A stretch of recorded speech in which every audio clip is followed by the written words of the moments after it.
میں آتا ہوں جی، اپنا جو لب لباب ہے آج کے آنے کا مقصد وہ بیان کرتا ہوں۔ منکرین حدیث منکرین حدیث مختلف ناموں کے ساتھ مختلف ادوار میں مختلف شکلوں میں نمایاں ہوتے ہیں۔ دوستو ویڈیو زیادہ سے زیادہ زیادہ سے زیادہ شیئر کریں۔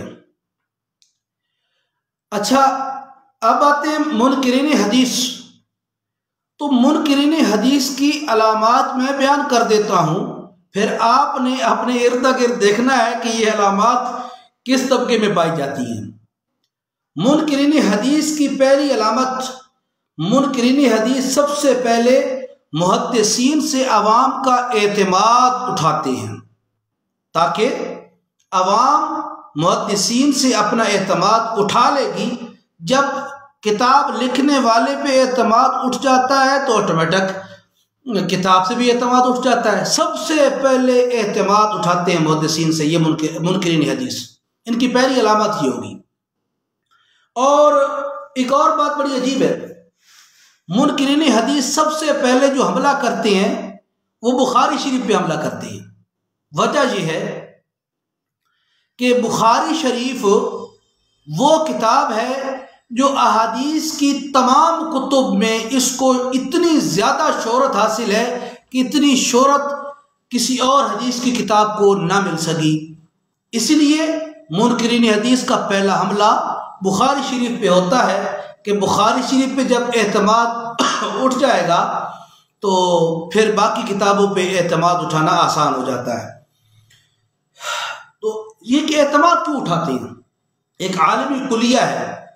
میں دوستوں سے گزارش کروں گا یہ بات اپنے ذہن میں ہمیشہ رکھیے گا۔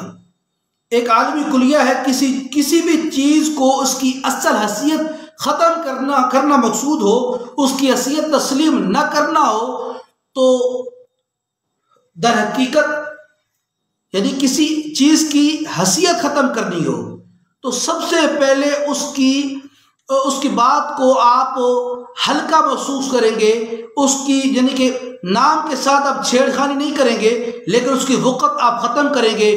در حقیقت اس کی وقت ختم کرنے کا مقصد یہ ہوتا ہے کہ اصل چیز کی طرف آدمی کا اعتماد اٹھ جائے۔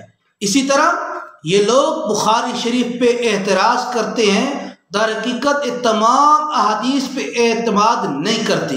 یہ منکرین حدیث کی پہلی نشانی ہے۔ اور اس کا جواب یہ ہے، ہاں ایک اور بات میں نے یہ لکھی ہوئی ہے کیونکہ ان کے خطاب میں سنتا ہوں تو میں ان کے نوٹ لکھتا رہتا ہوں۔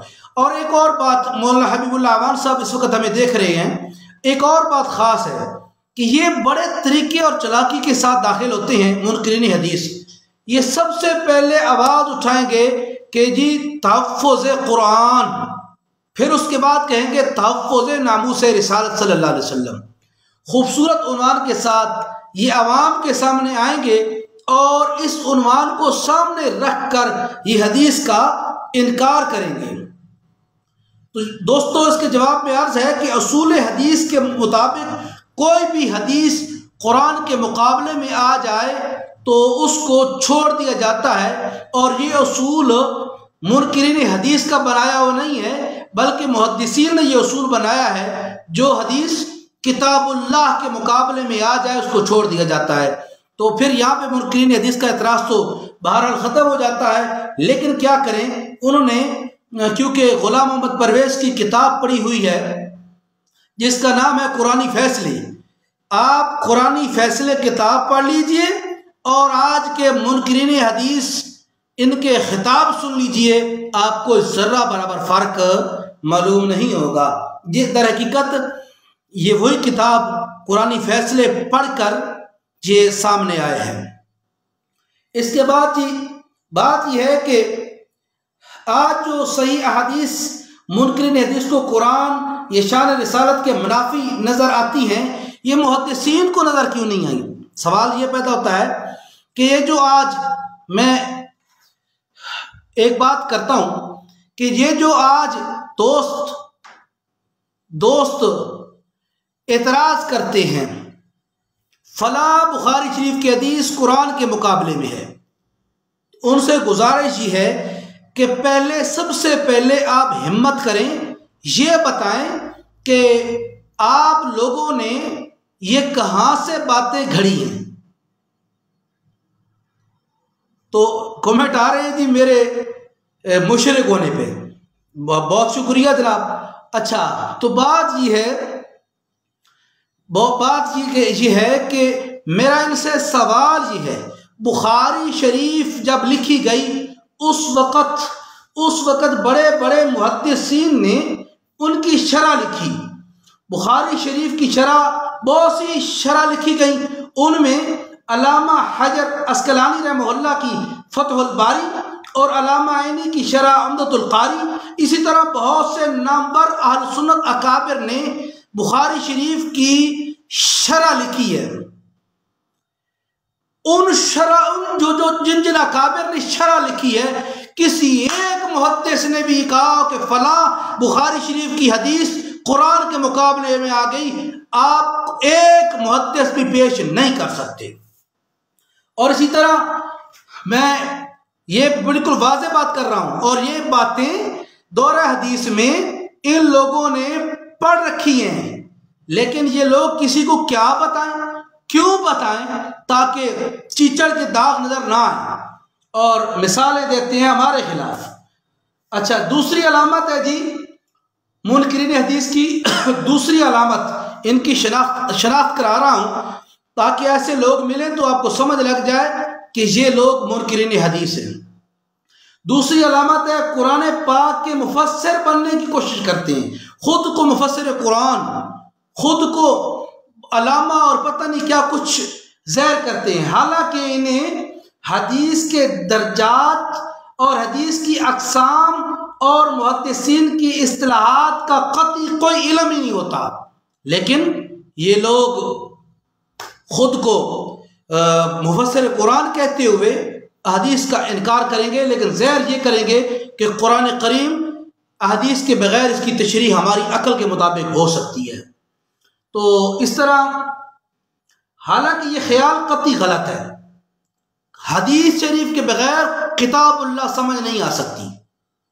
اسی طرح منکرین حدیث کی تیسری علامت ہے، یہ لوگ احادیث کے ذخیروں کو تاریخ کی کتابوں میں کوئی فرق نہیں سمجھتے، یعنی کہ حدیث کی کتابیں ہیں اور تاریخ کی کتابیں ہیں، یہ دونوں کو ایک سمت جمع کرتے ہیں، کہتے ہیں جی بالکل یہ تاریخ کی کتابوں کی طرح ہے۔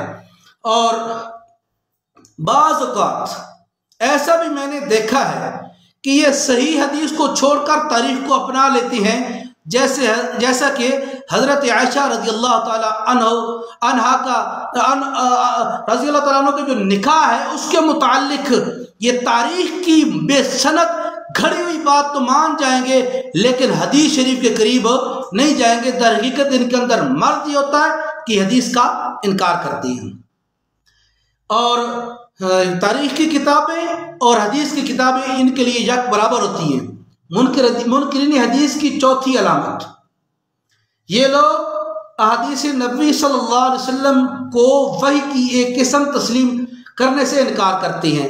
علماء کرام اگر سن رہے ہیں تو ہم نے یہ پڑھا ہے وحی کی دو قسمیں ہیں، ان میں ایک قسم یہ ہے کہ جو جبرائیل امین کے ذریعے سے جو نہ آئے، لیکن رسول اللہ صلی اللہ علیہ وسلم جو کام کرتے ہیں اللہ ان سے کرواتا ہے، جو لب کھولتے ہیں اللہ بلواتا ہے۔ میں یہ لمبی بات نہیں کرنا چاہتا کیونکہ میں ایک اور بات کی طرف میں نے جانا ہے، لازمی جانا ہے، کیونکہ اگر ہم دفاع کر سکتے ہیں تو ہم اپنی غلطی کا اعتراف بھی کر سکتے ہیں۔ اچھا جی، تو منکرین حدیث جو چوتھی علامت ہے وہ وحی کی قسم تسلیم نہیں کرتے اور احادیث کی کتب کو محض ظن اور گمان پر مشتمل مواد تصور کرتے ہیں۔ اعوذ باللہ، اللہ کریم ان سے بچائے۔